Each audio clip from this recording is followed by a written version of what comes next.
makeup hack haidra makeup video sabi makeup hack makeup hack khar tau sibo ko hadi moina tau se yabra aina tau bada yabra khatpa ri yeng mina sibo ado hoji bo de makeup pudi hoji tau de ko mai se intro se am tendency da hausela se video se ado ahan begi se si video se han tau se video se han tau sibo sigi hack se try tau se ba yabra yeng sibo ko sigi hack se tau na ba sigi lo re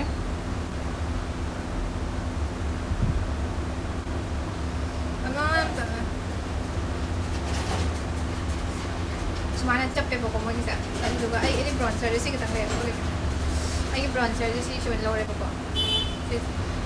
Stick cuma leba, yang mana lagi pokok. Ini try tu saya bring se.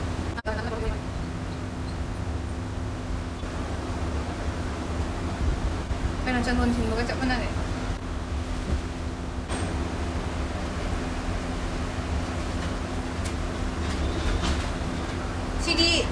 Si outer tu outer so dum hai da man straight dum ching ba yai ba masi hek se kem kana de ba habali wachi ne ba habani da adi line straight ching ba ngam da mi kangu gi ne ba ado lore si first hack ado second hack se si ne ama khoi gi kana to ko do lip chawhan ba man da lam pa hin ba da pom ba to de ba ya bring si se hack se to ba ya bring se si gi hack to no ba da ma da se le re ado yi chin ma kha di chaw ne to de sya ni da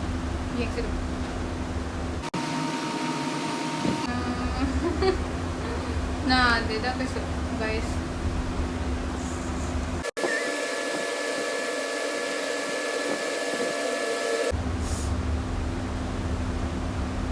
I'm sorry, oh no, oh my mother. Shit. Smile dog nanti. She's na makata ko daw. She's na smile ko daw. Ah, sorry.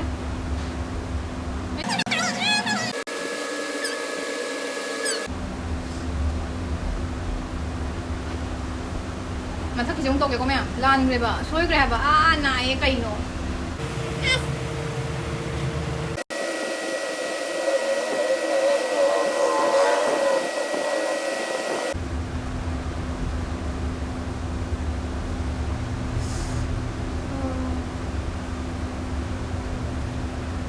alam mamang da soy dudo mamang soy gi benya ba ong ka toke ko Kaya coklat emas, kok. Ayo. Ma'am, dum hyro sigi hex ya brana as. Wati ni sigi hex ya de. Matang ki hex de le ko. Sigi hex to do ne. Sigi hex to me be da mata ai sida. Asa bane si cover my glam gini ko. Yam ne red koi bane asa bane. XO My Glam Eyeshadow Palette is Mira Zain hang tuk chibi ni ko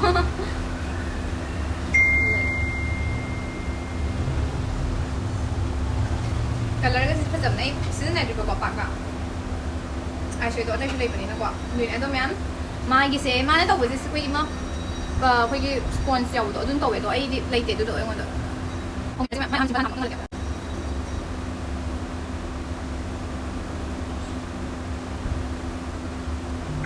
Chiller ko yung mid chiller. Aham naman load brown, ko brown. Wow. Second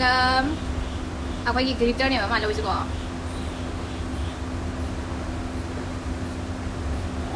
Katang da ko iba. Aham may din ang karpa doon na tayo ba mama.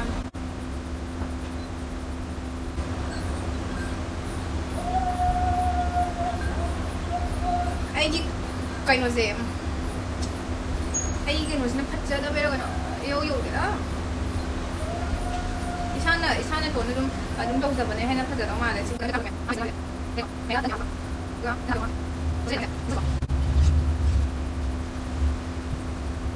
ada mẹ mà thằng đi sigi hex to mình sẽ sigi hex to nó bao concealer lấy rồi đúng không mấy cái foundation mà lấy bộ mấy cái hex foundation này anh khăn lu bana concealer mà bộ Ay se vitamin my glam gini vitamin C foundation SPF yoga sisem nungai bane nikke kayo da foundation je man se ꯃꯍꯤ ꯌꯥꯝ ꯂꯥꯡꯕ ꯀꯩꯅꯣꯗꯨꯅꯦꯕꯀꯣ vitamin C ꯌꯥꯎꯕꯅꯤꯅ vitamin C ꯌꯥꯎꯕꯒꯤ ꯃꯆꯨꯁꯦ ꯌꯥꯝꯅ ꯅꯨꯡꯉꯥꯏꯇ꯭ꯔꯦ ꯁꯤ ꯈꯔ ꯃꯤꯛꯁ ꯇꯧꯁꯟꯒꯦ ꯀꯣ ꯁꯤꯒꯤ ꯀꯂꯔꯁꯦ ꯀꯣ ꯁꯤꯅꯤꯁꯦ ꯃꯤꯛꯁ ꯇꯧꯒꯦ ꯑꯩꯗꯤ ꯇꯁꯦꯡꯅ ꯐꯥꯎꯟꯗꯦꯁꯟ ꯁꯤꯖꯤꯟꯅꯖꯗꯕꯅꯦꯕꯀꯣ ꯑꯗꯨꯗꯨꯅ ꯐꯥꯎꯟꯗꯦꯁꯟꯁꯦ ꯁꯤꯒꯤ ꯁꯦꯠ ꯇꯥꯔꯦ sigi set tawrage mai is ahanbada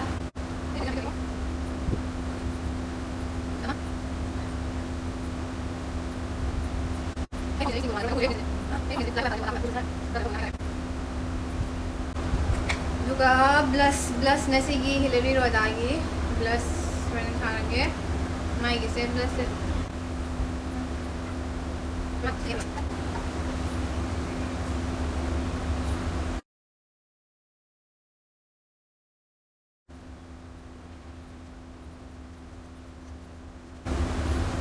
blend tawlo re pisum ni ek tawne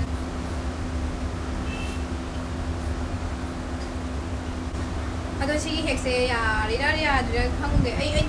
da senai foundation sini da bani sada kumang ka khalaga hina dabdo tawre ba chap ka udo man tawre di foundation da senai sini da bani ba adu da nam talle da plus idi mi ai na kon ji ai Ada dum ko ado me am sigi hexam ina ai makeup ki hex ai mathang da to pa khara phadda ba khara pha ba habi di geng thadang hex ko khara ya ba ko ma tawrage sigi um ba hex di ngon chan chan de foundation gum ba adu gum ba tha ba ai ngon mai si de yam na kan taw do oi ba do foundation ju di no ai SPF yaw ba la mai da tho gi mai di ta tho rai kan wan tawrage wet wipes na de ko ba kay na da hek mo to ni na adu hek te to do yam to ning mai ta adu hek se na lai box yan lo thok sa gi yam foundation ni na ma khinong ma chu go on ga le ku chu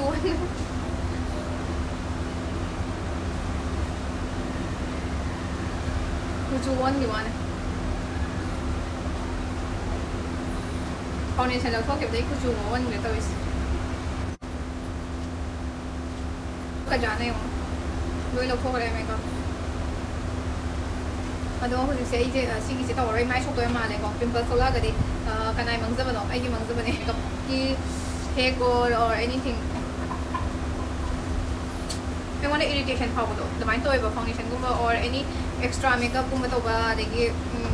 makeup ko maron mathak to san ba do I want am na sana de ba ko I want am sana da ba de I want sak si da sana da ba wana ta ba ai gi skin ne am irritate to han ba do adu mai na oi ba adu mai shola ka ni ba adu nai mai shola ka do ba man ba adu nai se ignore to re me am mathang gi to ba hek ona ai try to ra ge continue to ge ba si gi video si men hai di am tien ga ni na adu try to ni thagala ni si mathang si go ne dum sam de la ge adu ai video nam ge na muti am na lai zera mane do ha bi loina fail oi re ba ga samana ja ne video do oi dre ba adu na kana dre na ai je sana si bu sam pakta bane ai se ta seng na mai na sang mu ma je pakta sana si da ne phatra yu sa si bem chana da bane di makeup to bu gam chana da bane sak su sa re sak thong to ra ge wa ne kana de sak thong to ra ge du sak sa ra ge adu ga nga hak le ga aya chai rong la si ba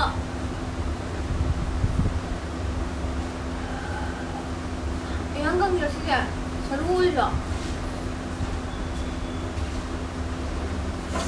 oh no mai de yang kang ja han mene mai na kang ni ma sigi video se nam na comment mem like ko comment se sum mathang sum lak pa sum theng na wai ta re ai na se thagat ki video da ada comment se am chiwa am ta na pero comment se phasa bam ta ka jane yo loi lo ko re me ko ado ho se ai je sigi se to rai mai so to ma le ko pimple so la ga di kanai mang za ba no ai gi mang za ba ne ko ki hair growth or anything I want irritation how do the mind to a foundation gumba or any extra makeup gumba to ba de gi makeup ka maron mathak tawsanbado aingona yamna chanadebako aingona yam chanadabase aingona saksida chanadabe wana taba aigi skin ne yamna irritate tawhanbado adumaina oyebako adu mai solakanibako aduduna mai solakadaba manba aduduna ise ignore tawre mayam mathangi atopa hek oina ai try tawrage continue tawrage ba sigi video se wen haidi yam tiengani na adu try tawrami thagalani si mathang si oina dum samjalage ado ai video namgena murti yam ina leizaramane ado habili toina fail oireba fail oibaga samanadrane video do oidreba aduduna kanadrena ai sana si bu jam pakta bane ai se tasengna maina sang mu mase pakta sana si dabne patra yu sana si yam chana dabne ji makeup to bugam chana dabne sak su sa de sak thong to rage wena kana de sak thong to rage du sak sa rage aduga ngahak leraga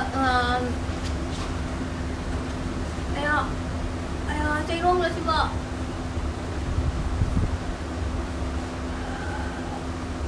yang kang jelas ya seru lah oh no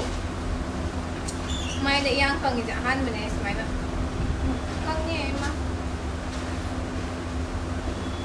asigi video se nam na comment mem live ko comment se sum matang sum lak pa sum theng na bai ta le ai na sa thagat ki video da ada comment se am chiwa am na pero comment se phazabam ta comment se sida ba ngakta comment se phazaba theo de hot phazaba bu dem dum thengni phazaba bu dem thengni ai se down nam chale habdi dum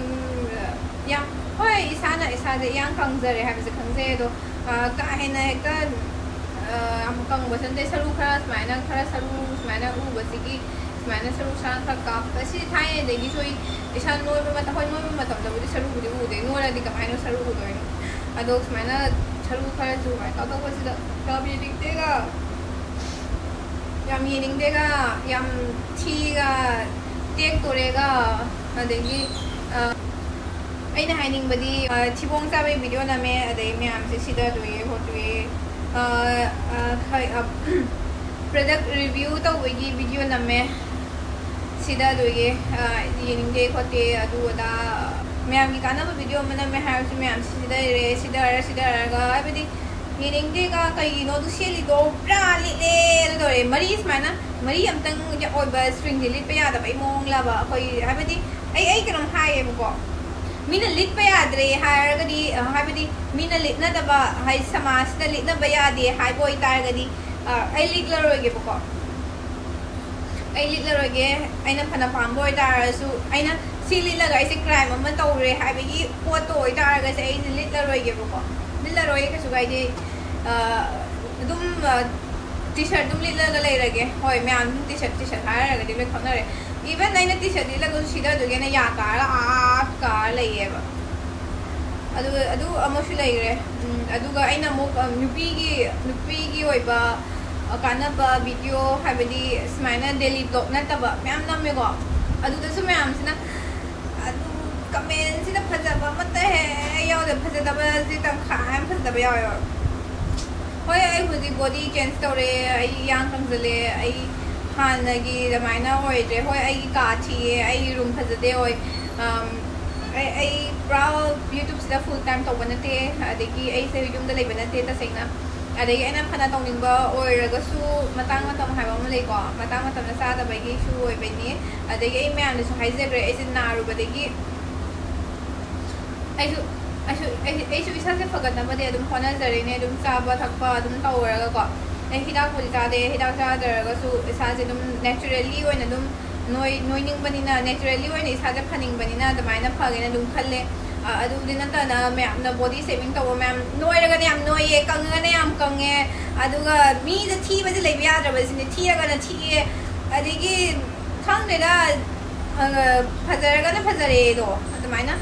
yining dra habdi ai kem hajer ko me am na I habdi me am gi da makani haina youtube ka hana I like I'm showing my own world ko ai oi ba pusi me am uchari ni ko adu na ta na ai se ai ka tangan te ko asma na video nam da ko na to ri me am se ha mi me am gi nam ba su thenga ba me am yawe engol ka tang ektek oh habdi me am na engol ka tang attack tawre habigi wadi natte bako aina myam gi akaiba yam tawrabra habi hoi myam na sidau ko sukai de myam na dum ai sida view ko sukai de pamdre habado adum ai dum sukai de mi ama oina pam da habi dum masana hongna sani leibam thoi ko haidi comment sida hoi cham na yening dre bu hai su ko adu yening dre nang kawise hazade bu hai su adu nan de aina nami video dagi comment chana badi pirak tadana phirona atamna na sum video sem ma tam dai se kai video sem do no hai se khangda lagre ba ai gi oina di aina video se aina video se mai aina video se mi je aya ba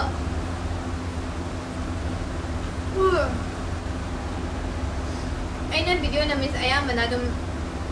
fake do je da bane ko dum reality oina dum oi bane ai kasu yamna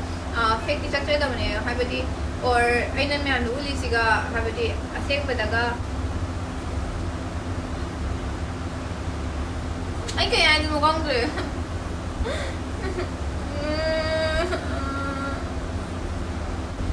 to ajira khang de da yam down chale da hai badi ai shu chang nai na thaga to bodi ngam badi na te ko ai consistent oi ba ngam dai oi su oi de ba miyo e bo mo ina ai hai ning se ai gi life ta kai thong gani or karamba hong wala gani or khoi gi ai myam lai gre da adum ba pot se myam lai adu gi oina su habidi social media sa uri sidi khaji khatang ne ba room or background ai bam lai gre thi phajade adu to we ga mo li ga adu habidi background se phajadra ga di videos nambe ya da bazala फिरोन फजब सेट्रगा the video से number याद बजाला सक्से फजद्रगा दी video से number याद बजाला अखोई money कोइजे दिने हमरा चौखत मिना से हाबदी अखोई मैते मसाले हाबे आर अखोई कोनो से अखोई मसे न अखोई मसेन से स्माइन तो वेबा मी जे फगत खिदोरे और सपोर्ट तौरगदी माउंगदा सपोर्ट तौरगदी माउंगदा काना ग्रनी अखोई द एम काना बलेते khoi masen thagat na badi kai gai sini ai na su nang moi noi bu support taw ba nang su noi na su ai bu support taw ba adumai na khoi masen support taw mina ga chakhat mina han badi kai gai sini bu ko mi mana chakhat ki dore hai ba ga chingda du ge khot du ge adumai taw ba adumai na taw bi ga no ma'am ai haning se ai khatang gi wan te ai di noi na thag ai di noi na support taw su ai taw su kai de bu ko ado ma'am ado ba ma'am lai gre khoi gi ano no ba thoi ba de gi apa ko sulai pakta ba sulai ma'am di lai gre de na ko ado support taw badi kai kai de na khale bu ko phajada ba wa hai pi ba jam wa na noina comment ama pira kani bu ko phajada ba wa hai haraga ado aina pa thok ma tam da ingone nungai taw phawai bu ko aina wana video se na mani editor ni aduga adu thadari bai gi labor do ma'am comment ama tang duna engon da bit am hali khamra bit am china hale ba ado dress ki wari solution de hamra ma'am dress si chelega kholiga adu phajada se pe adra ai de puta ba sini ai pot put khaba ma'am da ai ga nam ta de ba se pe are hai da seli bini ma'am ai dress ata singai ti lisabi ni ado khadi lisabi ama oina ai phidum illaga lega da banati bu ko in begi matang matam su le ko matang matam matung ina phidum illi do ining da ba kana ti da ma'am ining ba ga dum yawe dum inju illi ka da begi pamoi do no khoi gi traditional dress da basically setting iponi ado traditional dress setting ha na tumma da hita sela ti tumma da phi lega tum ya pode ma'am tumma da sena ba night dress lai dare ni ko ta khoi matung ina night dress lai ba ado mapan ko matam da comfortable oi ba setting ko haba mo sulai ko lamden chen matam da khoi gi body builder na khoi gi body builder mana ma je body uture hai tar ga di ma je underwear ga dang selaga uli duni ma'am nupi oro dum khoi gi bikini selaga dum uli duni ma'am matam ding model mo oro sexy da ba dress phazaba lang bi tu copy khoi gi western nice oi ba khoi gi dress sel ni mai gi professional matung ina dum seleba magi sin from the doctor mo ina mana habidi one piece set pa me haidana akoi piece set pa me haidana khoi gi body exposed to dress setting haidana mana duty to ma tamna selu ya pote ba adu mina kai haina gi dona adum haina ga dam ne du dum ko mi wa du ngana ga dam ne ma'am adu magi alam boy do ne to adu ya de mana pa mane mana phana pa ma ga su magi duty ba tamna de du se pe ya de ba adu even police or army or mana phana pa me haidana adu ma tamna de se pe ya ba te adu ga matang matungin na miyam si silong loy set na rin masagi may character gi matungin na loy na dress loy na lay na rin nga tani miyam ay na hiding badi ay na huli shelly si du miyam gang beer ka doy ne ay na smana string macha mo iba mal set le ha ta ko gang beer ka doy ni miyam yang budi yang ngamoy ma'am ay nangang isu kami ngamoy ay do ay na hining bisi ma'am support to budak kam kay sini hoy ma'am ay comment na ma'am tingin ko unsubscribe to re ma'am hining re unsubscribe ma'am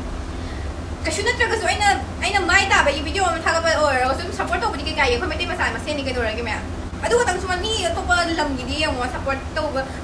ay support to we have na tipo ko ni lang gina support to we am hele ako na mi lam gi video dum yang gi dum support to we ba ay dum ana pam su pam su comment pi ka pi re like adum pi ba ko video ko se dum thi ma'am habidi ma'am se dum video mo ne dum ying ga da bane ba ko kanai khala ga dum ying ga da bane kanna de har ga su achi ba wa hai di har ga di da mai na achi ba wa hai ma pi ra ma ga di dum mai na chapi ki do adum achi ba wa hai pi di so ba di ma'am comment pi da bi da dum pi o nang yu comment du ne am na wa hai e jam lu bane ma'am comment jam to mai na chi ba su pi ga no ko ma'am akoi ma se support to mi na si ga do ra ge ado ay mayam na smile yam pa na di hay ganda bane ado mayam support to mina si kay do ke support to mina si ay mayam na support to ra ay sige video se mana mga ay lak tan mana te sai pam ja gi mayam dum video nam jari bane ay dum kana bu su habidi mayam kana bu video nga ta nam bane ha ba su na te ko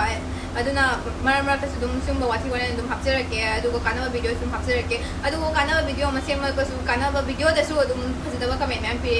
ay handak mar ay video phanam na mu de ado ay yung khoi gi irang to matam ay dum tumina dum lai jari dun irang to wa hadana ay mayam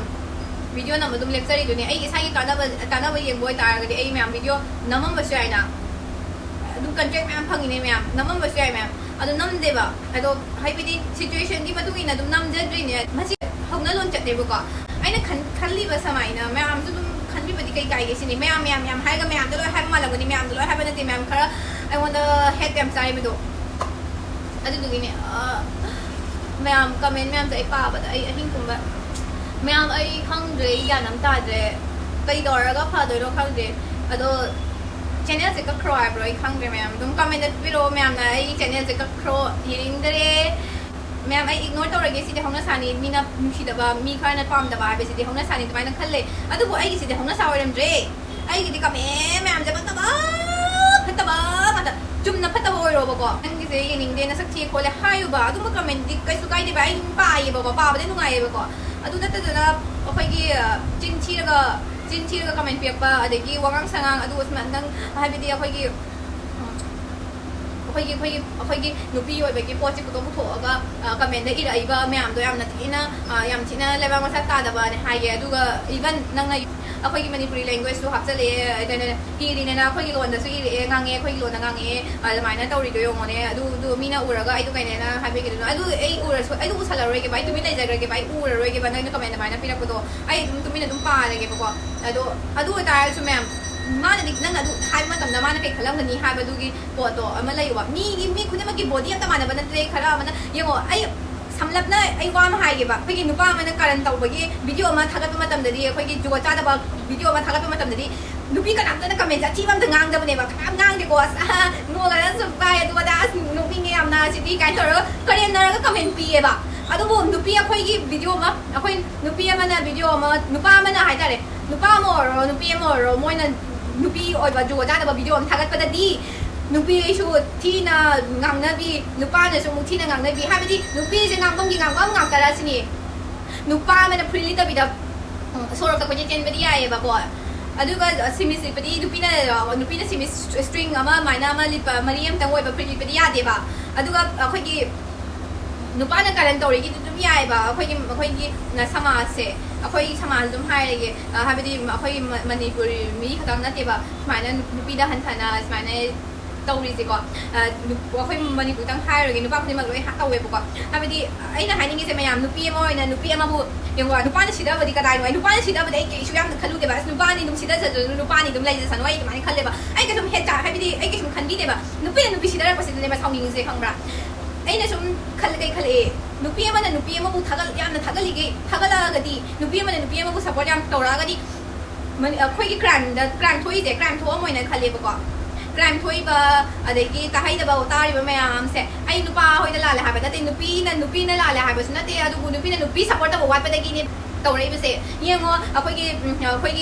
kadoma akhoi wa ma ta na boiro kana na ta dege nupi na ta na dro nupa mana wa ma ta na bada akhoi yengo nupi ma yaw da yadra ba samas ni ba nupa khadang na pan ba yade ba nupi yaw da na pan ba da yade ba family ma sem ma tam na nupi ma yaw da ba yade ba nupi ma gi thong da ja ma roi ba nupi hai ba si thong nupi hai jam lui ba ko nupi yo moi na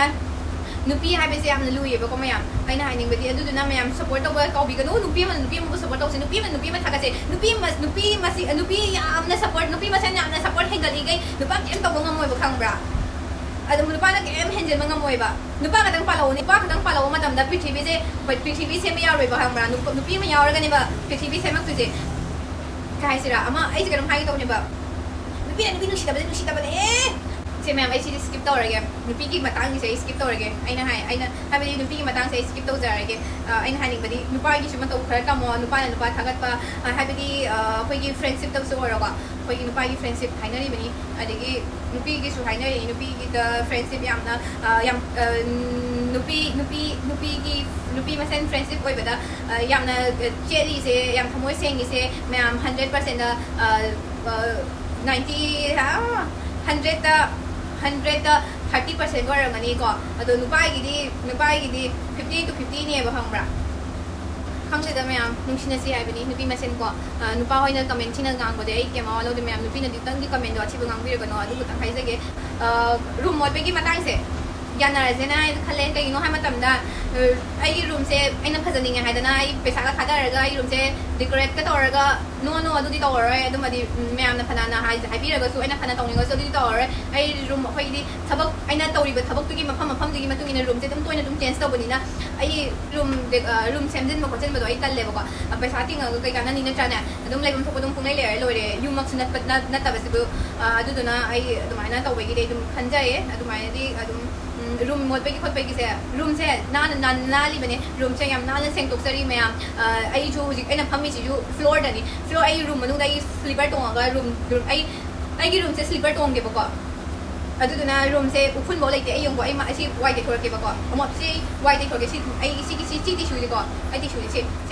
tissue ni se si gi tissue se ai floor na lage yengo to na le ba ai room se na le ba ko mayam background mod pa adai wall mod pa sidi ai ira na te ba room ma puna sem ga da ne ba ai oi ba khara dum ai na ngam ja ba khar dun se me se gi hena ai room mayam ai want to focus to mayam ai mai sa focus to ai mam background sa focus to no ba ai ji video nam dore kaina ga hotel ga book to ra ga video nam ka to na te ha ba mayam aduna khoi khoi gi sai gi le ja se appreciate to se ba adu ai body wa kham su ya na re se body do adu kang ga da ta ga hai bi la no mayam ai noi na ba dum ai hona jari ko ai noi na na ba na te sorry ai sa yang kang ni na kang ba na te swai se de bu khara kang ja bai wa ni ko ai dum fe dum yau jari ai khang de na mayam sa na ru re hai bi su mayam se ta bi de ai na yam na kang ning ba ai na body sem ba ga ma lang ni no mayam body seming lo do bi ga no mayam sak su ye to bi ga no ko sak pha ba thi bai ji sak thiba phajaba hai bisidi isorna pinarak ba khoi gi khodol ni mayam ko khong khud mi tangam dei ba khoi asoi ba ngam yaram je se si am thina phara ba ni mayam body yang kam ko pa sidi no sidi ma lo de ju kan ai ke ju kai de ai smai na pa re hadana ai wakal son thab do ai mayam ai se skeleton oi ha be je isana khangjaram de ba mayam na comment je pigman dana ne ai se isana ai sa je ming jen ning ka na khangjarak pa ne ba ko camera fa ba lai yo video me ek sing de du da da ai camera da pisa thada da ba ai ngon da pisa laite ko mayam ke videos nam na bane haidana hekta pisa hekta invest to da bane te hekta isa gi ke pa na ta na ne videos quality phaja ninge haidana pisa thada ga da na te ko mayam camera fa ba pai da ga video number ya de kai na ga new lo ma thok ra ba mayam lai ba se mu sta be mo ni no isina cha lai ba se mi no u da be wali ne ba ai comment da khang ne ba lai ba se mi ne mu shi de ha ba se ko ado to bi ga no da ma na to bi ga no ko asu kai de noina video quality phajani nge hai tara gadi mayam ai go na di kepali jatre somna le ga dum pibira kadra ai si video sina ma hita lak ta la ba te mayam sam ga thado ko ga mak mayam sare adum mayam apai gi gai tare susi ma tang thelu se lagi ko me de ma sa je la ba ya de ko la ba ra ga di si dai ba ko adu du ga apai di ma sakthi ba su ya de adagi mi mu ba su ya de mayam kang ba su ya de everyone should be perfect neba noina khalise damaina khalige chakhot sunga yage roi ko aduduna myam chakhoi mina se hai tare de khoi masen support tawinaba ama mana magi any magi imperfection perfection adum khangadam ni ko myam aduduga myam khangadaba mana khoi chahi yami khudingi success sum nok thokadam de success sum hongakani hanuragani khoi dum asmaina young oraga dum legadaba na de ko myam simasu khangjin biu na akhoi na ha oringai da akhoi na pam thabak oi tawdam ni ko kai khangi dage mi khala sum thabak jalagadi thabak pang thogadi mi na kai khandage khalagadi akhoi he hanurakan da ningam tabsu I regret ningam tabsu ya adu na na sakalingai hingai matam na ko noi apa ma setting ba sel wai ai na ni se hai dong sort kani setting ba sel lo hai ba apa ba tau hai ba nupa katang maning tambaya ba nati ko nupi ho mating tamu da ba aina hiding badi rules ya khoi mioi ba khoi na sem bane ba rules thugai ge or rules ano ba sem ge ha ba se khoi kuta lai adu da me ga pa ma tau raga nunga na sim na si adu so padi smaine he channel so padi support to mi na ja ba me hiding mi se si me he channel so padi me support to mi na se ko adu da ya wafamsu kaga dum matek sum video kadang sang bai wana ta ba ai di wa ngang su khara pam jai do ai di wa ngang ga di pa hi te ko ai na phana nungai na ba lai ra su wa se hyro ga ngang tho ga yang ngai do mai to me ai na me na hiding ma ga su dum hyro khre ko isa de khara yang e the most hated YouTuber ga reward ka pi di ai na price lo ni ko ma do adu nei na hiding se dum me dum comment dum hai biro me ai se uning gre ha ga di to ha ga su dum comment na dum pipiro ko nang ma tokro nang ma sungu han birano har ko dum habiro ai video ga sei private thamago na thakada thakasjarage senin haini se ma'am adu video se matang solution jarage kai bu har ni video se mina ying video sun laitre matang solution jarage kai bu har do no khang de yan ta de ya noi khang de hai bom to kom tu khang de ha